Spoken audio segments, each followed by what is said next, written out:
I'm Tracy Baxter with today's Record Newswatch.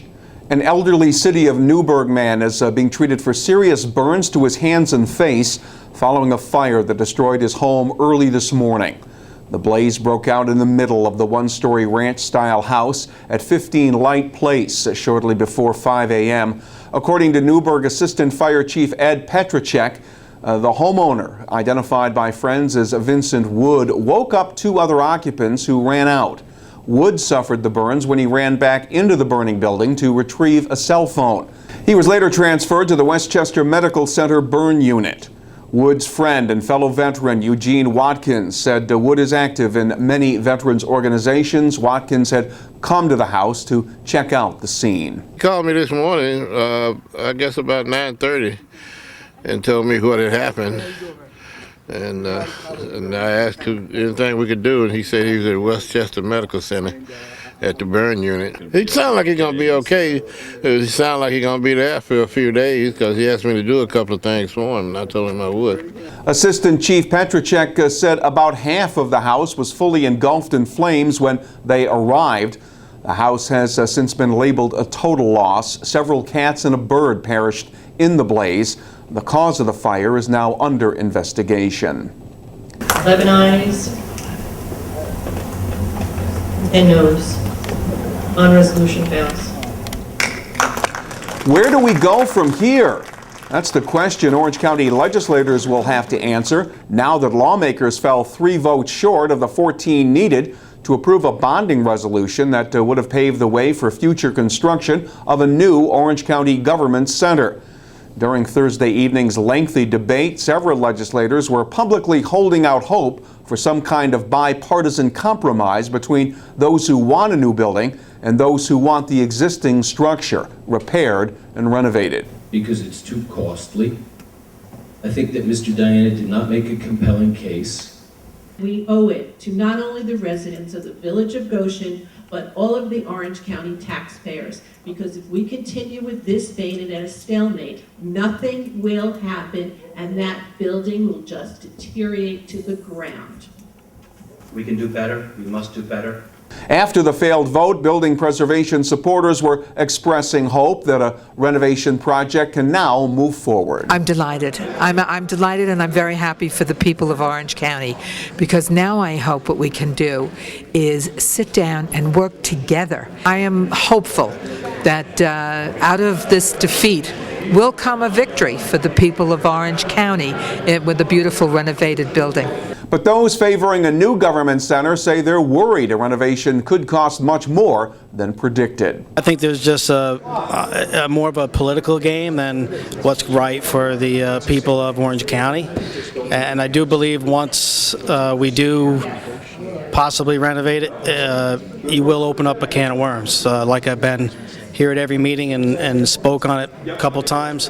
I truly believe that once we get into it, you'll open up and it will snowball into a number that we would have been better off building than renovating. County Executive Ed Diana said he was deeply disappointed by the legislative defeat, saying his plan for a new building made sense for Orange County residents.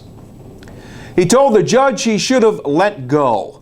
At his sentencing in Pike County Court, Patrick Krueger admitted he strangled his wife, Holly, last May during a fight in their Dingman's Ferry home. Krueger told authorities that he grabbed her throat when he thought she was carrying a gun. Turned out to be a can of mace.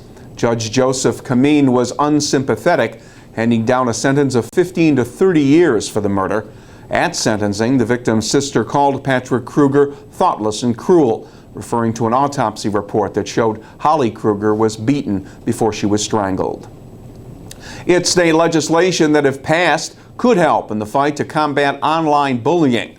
Assembly Republicans are pushing a bill that would make anonymous postings on internet social networking sites no longer anonymous. The legislation would require those who post comments to attach their names to their words.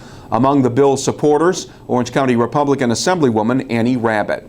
I think it's important for the person to put their opinion with their name stating who they are so that we can find out, where did you get this opinion from? Is there any way we can discuss this? So it is so helpful. So I look forward to seeing success on this bill. The bill would amend the civil rights law as a way to protect a person's right to know who's behind an anonymous internet posting. Those pushing the legislation point to the stories of teenage suicide that have been connected to online bullying. It provides a window into the type of research the cadets at West Point routinely contribute to. More than 250 futuristic projects were put on display by senior class cadets Thursday during the Academy's 13th Annual Projects Day. Among the projects, updated improvements that have been made by cadets on a bionic foot, first developed 3 years ago to assist soldiers wounded by explosive devices in Iraq and Afghanistan. Cadets also showcased an exoskeleton project that involves innovations to body armor that protect members of the military.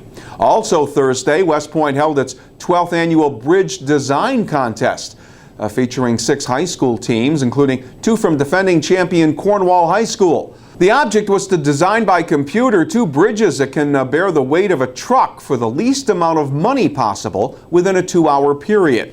More than 8,000 teams across the country initially entered the contest, and unfortunately Cornwall could not repeat as champs. The title this time went to a team from Thousand Oaks, California. If you have some outdoor chores that need doing this weekend, the weather won't give you an excuse to put them off. We have a forecast that even the Canada geese will like. Any overnight rain Friday will give way to dry weather Saturday with a mix of sun and clouds and temperatures reaching the middle 70s. Sunday will be partly sunny and pleasant with the highs up around 70 degrees. For a complete look at what's happening, pick up the weekend editions of the Times-Herald Record, and when news breaks, you will find it here at Record Online. For Record Newswatch, I'm Tracy Baxter.